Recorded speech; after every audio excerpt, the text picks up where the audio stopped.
তুমি বুঝতে পারছো না? না। তুমি জানো না কিছু? না, কিছু জানি না।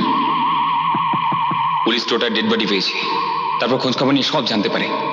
গতকাল আমাকে অ্যারেস্ট করেছে পুলিশ। সে কি? হ্যাঁ, আজ ট্রেনে করে কলকাতায় নিয়ে আসছিল।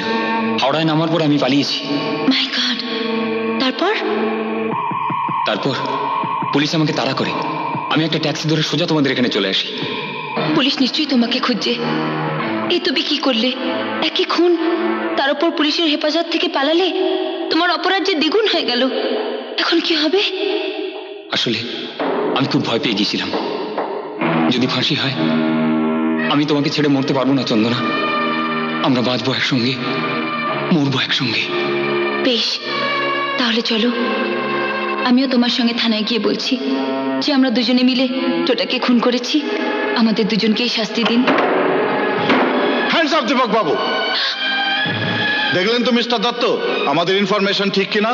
দীপক পালিয়ে এখানে এসছে। আই এম সরি ইন্সপেক্টর, আমি জানতাম না। দীপক দা পালন, অমিতাভ বচ্চনের মতো। দীপক বাবু, দীপক বাবু পালাবার চেষ্টা করবেন না, তাহলে আমি গুলি চালাতে বাধ্য হব। দীপক বাবু, দীপক বাবু। চন্দনা, কি হয়েছে? কোনো ভয় স্বপ্ন দেখেছিস? হ্যাঁ, আর স্বপ্নে তো গোলমাল করেছিস তুই। আমি কেন বললি দীপক দা পালান অমিতাভ বচ্চনের মতো?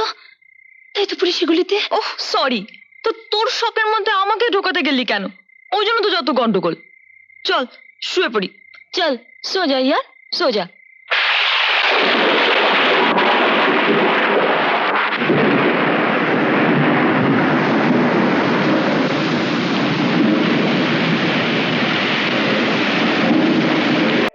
শিখা দেবী।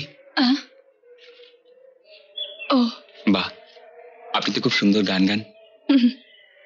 সামনে দাঁড়িয়ে কজনই বা বলতে পারে বলুন আপনি খুব বাজে গান? তাই ভদ্রতার খাতিরে বলতেই হয় আপনি খুব ভালো গান। আমিও কিন্তু আজ পর্যন্ত ভালো গান গাওয়ার পরেও কাউকে বলতে শুনিনি আমি ভালো গান গাই। তাহলে কি মীমাংসা হলো? দুজনের কথাই সত্যি। আমি আপনার প্রশংসা করেছি অন্তর থেকে, আর আপনি অস্বীকার করছেন বিনয়ী বলে। আপনার সঙ্গে কাল খারাপভাবে কথা বলার জন্য আমি সত্যিই খুব দুঃখিত। আপনার মনের যে অবস্থা, তাতে এ ধরনের কথা বলা মোটেই অন্যায় নয়। বিশ্বাস করুন, আমি কিচ্ছু মনে করিনি। আপনি খুব সুন্দর কথা বলেন। দীপক, কাল কি করছো বাবা? যদি কোনো কাজ না থাকে চলো না আমাদের সঙ্গে, কাছে একটা সুন্দর স্পট আছে, দেখতে যাব। ঠিক আছে, যাব। বেশ বেশ, চলো গো, চলো চলো।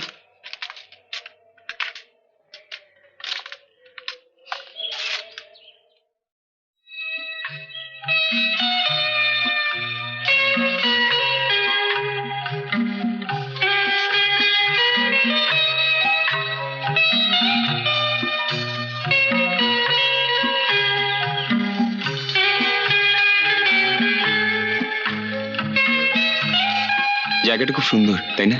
হ্যাঁ, খুব সুন্দর।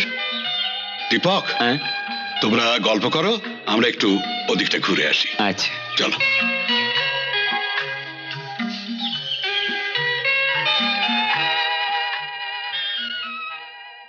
আসুন।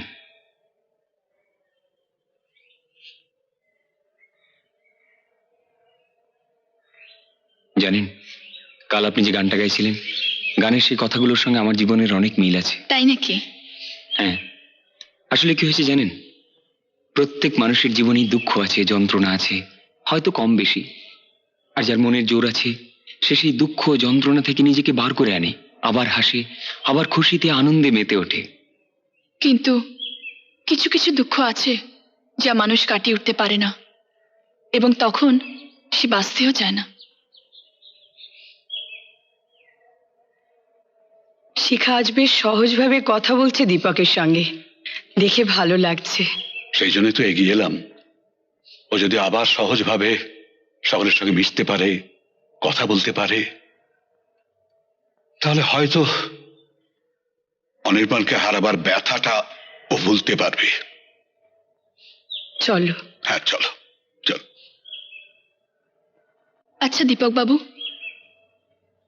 আপনি জন্মান্তর বিশ্বাস করেন? কেন বলুন তো? আমার মনে হয় অনির্বাণ নিশ্চয়ই এতদিনে অন্য কোথাও জন্ম নিয়েছে। আমিও আত্মহত্যা করে জন্ম নিলে আবার আমাদের নিশ্চয়ই দেখা হবে। দেখুন, আমি কিন্তু এসব কথা বিশ্বাস করি না।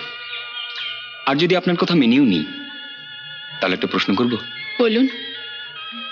আপনার গত জন্মের কথা মনে আছে? না। তাহলে আগামী জন্মে এই জন্মের কথা মনে থাকবে কি করে? তাছাড়া আপনার এই শরীরও থাকবে না, মনও থাকবে না। আপনারা নিজেদের চিনবেনই বা কি করে? তাহলে মিলনটাই বা হবে কিসের? কেন? আত্মার মিলন হবে। আত্মা তো অবিনশ্বর, সবাই বলে। যদি আপনার কথা মেনেও নিই, তাহলে এটা তো স্বীকার করবেন যে আত্মার কোনো চোখ নেই, দাঁত নেই, যে দুঃখে চোখ দিয়ে জল পড়বে, খুশিতে দাঁত বার করে হাসবে, তার অনুভূতি প্রকাশের কোনো উপায় নেই। সুতরাং আপনাদের আত্মার মিলন হলে সে মিলনের প্রকাশটুকু হবে কি করে? আপনি তো জীবনটাকে বেশ সহজভাবে দেখতে পারেন।